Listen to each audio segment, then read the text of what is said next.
สบายดีทุกคนวันนี้มากินจุ่มอยู่บ้านน้องสาวสุวัสดิ์จังไดอลิงน้องสาวอลีกับลูกชายเพื่อนลูกชายสุวัสดิ์จังไดลีโอ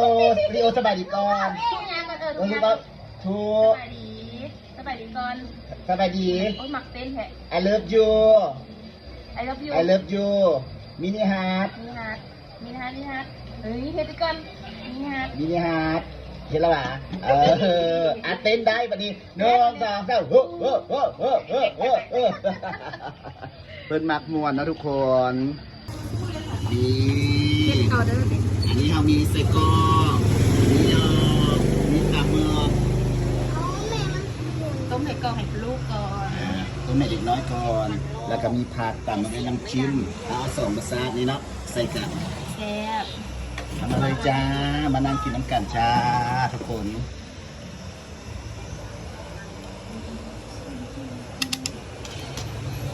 เรียกยาเต็มนะสุกแล้วจ้าเลี้ยง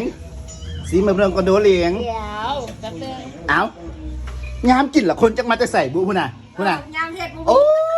จังมาจะเจ๊อะไรพุ่นน่ะ30 กีบเนาะคนไทยเอิ้นน่ะ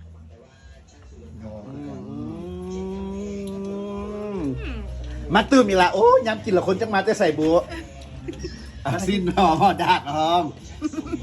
เพิ่นอยากกินดาดเพิ่นเอาหม้อดาดมาแต่บ้านจ้าเนาะมีทั้งหม้อดาดแล้วก็หม้อจุ่มถึงอย่างนี้นะเบิ้งเห็นอย่างหรือพักนี่นะไอ้นี่ผู้บ่าวโสดซีมให้เพิ่นเบิ่งนี่ดูแซ่บอยู่หว่าครับแล้วซีมก่อนเก็บแล้วซีมอีกซิมใส่กล้องแม่เอาไว้กันที่จานตัวไหนจ้ะอันนี้ให้ดูได้คุณนะนะเขาเจ้าตัวนี้จ้ะคุณนะแซ่บอยู่บ่ทางนี้ผมวิจารณ์น้ำลายไหล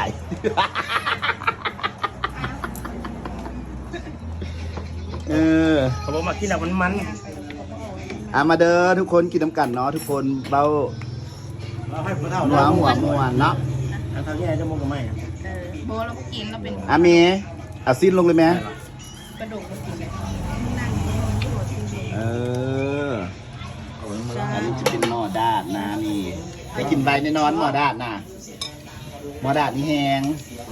ม้ากระทุกบุ้มียกเพชรปุ่นกันคือเก่า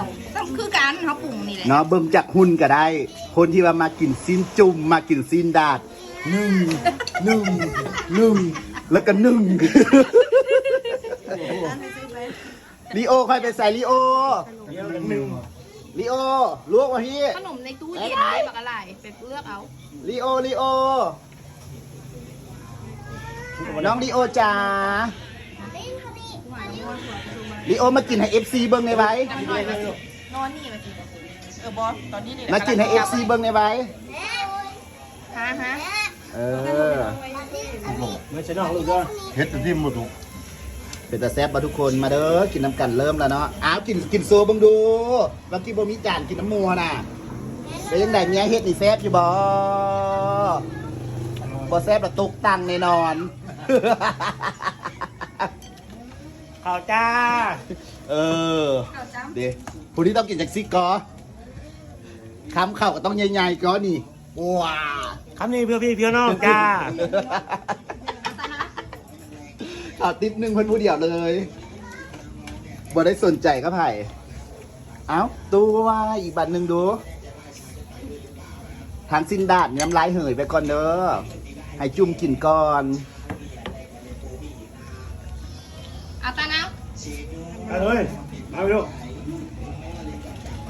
นี่ให้เด็กน้อยจ้ะแบ่งกันกินหลายๆคนมันค่อยแซ่บตาเธอน้อยไม่พอเลยลูกจุกได้ป่ะจุกเฮจุกว่าได้นี่ย้ำอีกเลยเพราะว่าเพิ่นกินดาดบ่กินจุ่มบ่กับบ่ห่อข้าวเหนียวลูกข้าวเหนียวเนาะแซ่บอร่อยมาก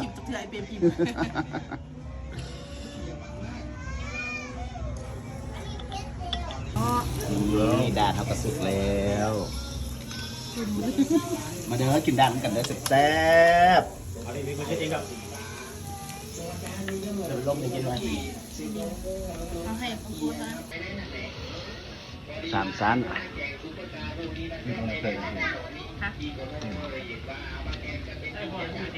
ปืน เอาให้อีกลูกเป่าให้มัน กินหลายคนละแซ่บ เฮ้ยมึงหาไหม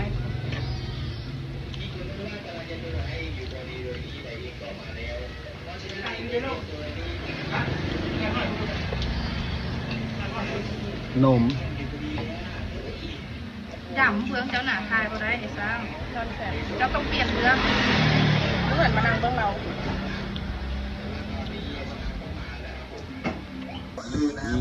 นี่เด็กๆนี่ อันนี้พี่บอยว่าสปีดเนี่ย ตัวน่ะ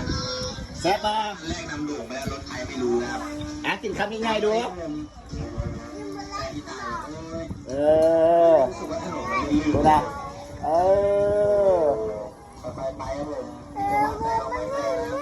ถ้าเราขับไม่ดีเนี่ยเราอาจจะตกถนนได้นะทุกคนจังหวะเวลาเข้าโค้งว่าสุด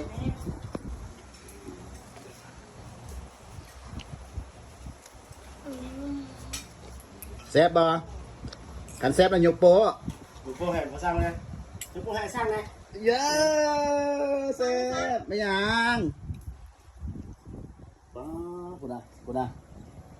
แซ่บหลายหวะแซ่บหลายสายนะอ้วน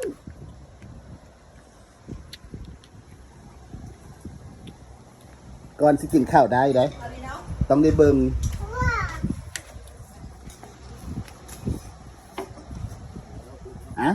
อีกไหมเด็ดเบิ่งดู พามันเร็วมากครับผม ถ้าอ้วนกินเลย แต่แบบเพราะว่าผมยังไงไปแล้วจ้า อ้วนเอาอีกอ้วน เดี๋ยวข้างหน้าเราครับผม ทันแซ่บไอเลิฟยู เสียงที่เป็นแสบได้ หลายไอเลิฟยูทันสบะยิงปืนพร้อมไ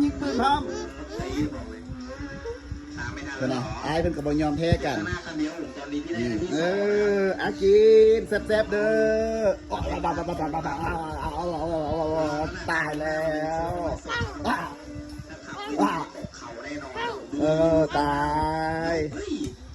พอเห็นเด็กๆกินก่อนเนาะไปกินกันต่ออยู่เนาะ เรารู้ว่าการแข่งขันเป็นการแข่งแบบว่า ถั่วนี่สาวก่อยคุณนาย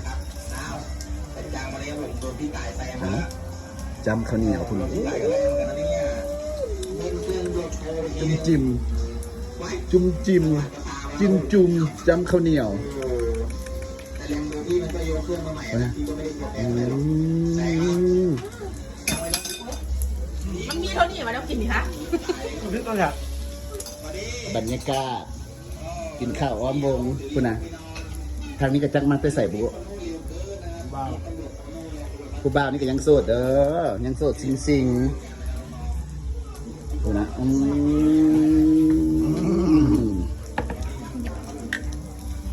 อีกไหมน้องแซ่บตัวนี้อีกแล้วไหมดิป้าคุณนะ ไปก็ครับผม